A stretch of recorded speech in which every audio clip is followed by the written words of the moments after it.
Welcome to No Silver Spoons, the podcast that tells it like it is when it comes to leadership, business, and building something real. Now in its third season, this show is hosted by Beth Herman, a 5-time CEO who's built 5 personal brands, making over 8 figures while staying for the communities she served. Why no silver spoons? Because in leadership, no one hands you success on a platter. There's no shortcut, no easy pass, and definitely no silver spoon. It takes grit, intentionality, and showing up as the core version of you. This podcast is about what happens when you put in the work and take ownership of your path. When you decide to build it step by step, no excuses. Every week, you'll get tools, stories, and fresh perspectives to keep you moving toward the results you want. You'll walk away with clarity and focus on what actually moves the needle without the fluff. And with Beth's sharp insight, infectious energy, and no-nonsense approach, you'll remember why you're here: to lead, to grow, and to make it happen. So buckle up. This isn't just another podcast. This is No Silver Spoons. Let's get to work. Now, here's your host, Beth Herman. Hey friends, welcome back to No Silver Spoons. I'm your host, Beth Herman. And today we are having a conversation that you didn't even know you needed to have. We're going to talk about money, but it's not just about making it. We're going to talk even deeper.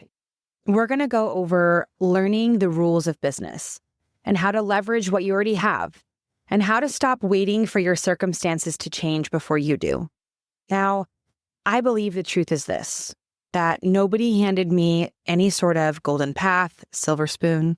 I had to build it. And it was one decision, one pivot, one moment of really uncomfortable growth at a time. And it wasn't easy. And I had to make really hard choices and trusting that I was making the right thing without trying to rely on the traditional job environment. Now, it is true that not everybody is bound and determined to be an entrepreneur. Some people are completely happy working at the same job for 40 years, getting their 25-cent, 50-cent dollar raises every quarter or every year or every couple of years, depending on the business or the brand. But for me, that isn't enough because I want to be part of something really big, really incredible, and something that I thought of in my own mind that helped me grow as a person and helped me reach more people and helped me become the version of myself that was always destined to become. I had coffee with someone this week. Super smart, super incredible, thoughtful, amazing human that I absolutely adore. They're doing very well for themselves. And she looked at me and she said, Beth, you look at business the way you do because you already have money in the bank.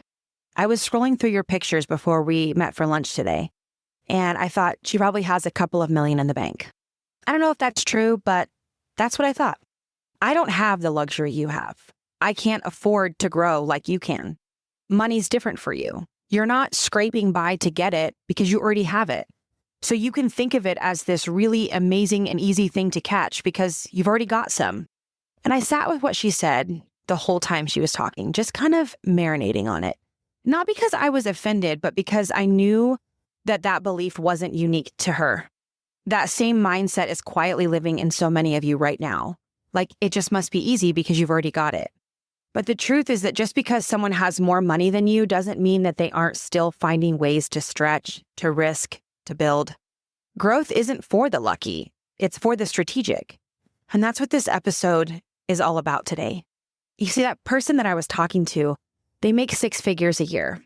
Now, I know many of you that would just give anything to make 6 figures a year. Any 6 figures. 100,000, 300,000, 700,000, 999,000. But they're feeling stuck. She's stuck exactly where she is. She's not reaching the kind of success that she dreamt of, and she's always chasing the widgets. She's chasing the next client, the next sale. Why? Because she's unwilling to sacrifice her comfort to get there. And that's where I'm going to get a little bit blunt, because I love you, and I know that you need to hear this. You cannot want the results of growth while refusing the cost of it. You can't complain about your income if you're not willing to adjust your behaviors, your risks, your mindset. That's not scarcity, that's stagnation. One of my clients, this one, it actually gives me the chills. This is a good story. she wanted to work with this one mentor. Now, before I tell you the story, I know that I'm not the perfect mentor for every single person in this world. It's not possible. There are way too many people for me to ever mentor. So oftentimes I speak with clients, people that aren't my clients, people that I've never met before that just wanted to have a conversation about someone that they're working with, a different mentor, someone different than me.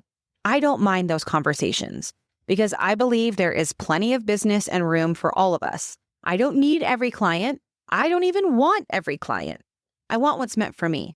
So she's telling me about this mentor that she wants to have. They charge $10,000 a week, and yes, per week. And for that $10,000 a week, you get 2 sessions each week. Now you get to schedule those according to your schedule, but it's $10,000 a week. Now she really wants to work with this guy. Like, he's amazing.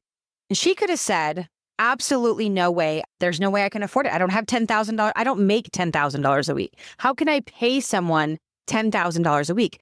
But what she saw in this mentor was their capacity to get her where she needed to be to do the speaking gigs that she wanted to do.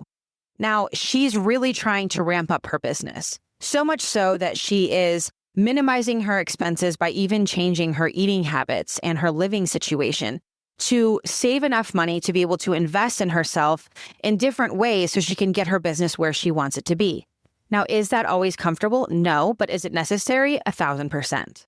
So what she did with this mentor is a page everyone can take out of her book and apply to their life right now. This exact method is proof that it doesn't matter how much money you have. It just matters what you're willing to do to get where you're wanting to go. She approached this mentor and she said, hey, I don't have $10,000 a week, but here's what I will give you. I'll give you 50% of the revenue guaranteed for 2 years of all the money that I generate for speaking gigs that you help me land. She took a bet on herself. Now, she might only get a gig for $1,500, but $750 of that's gone first 2 years. But she knows that he can get her what she wants, high ticket, in the rooms of people she needs to be in. She took a bet on herself. And the mentor, he said yes. So this is what I mean when I say you have to know the rules of business and you have to be willing to play them differently. You need to stop thinking that the only thing you bring to the table is money. Do you have time, a skill, connections, experience, ideas? You have to start thinking like an investor, even if you're only investing sweat equity.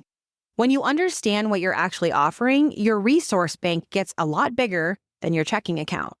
I often have conversations with clients, prospective clients, and just friends and colleagues of mine about business transactions I do, investment properties I buy, businesses I take a chance on, things that I invest in.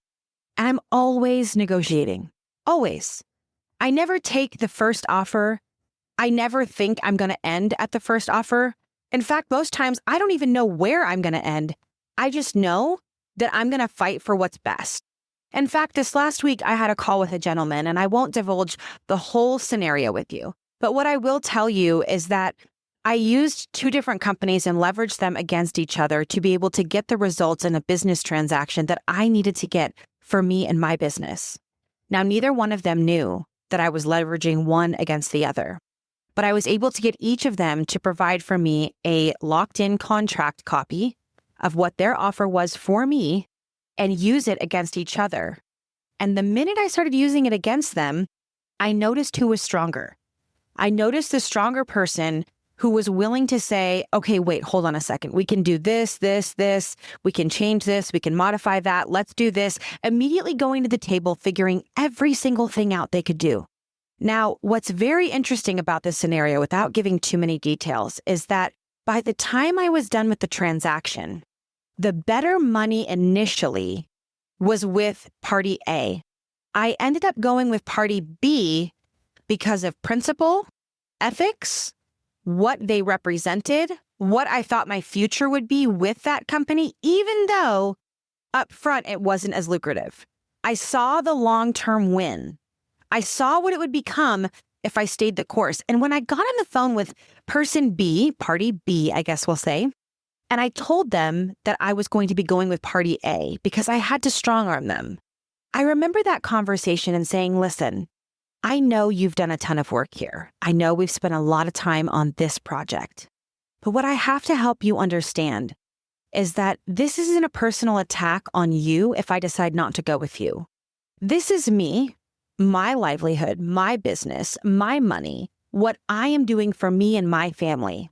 So when I take a look at this project, I am unwilling to sacrifice my family for more.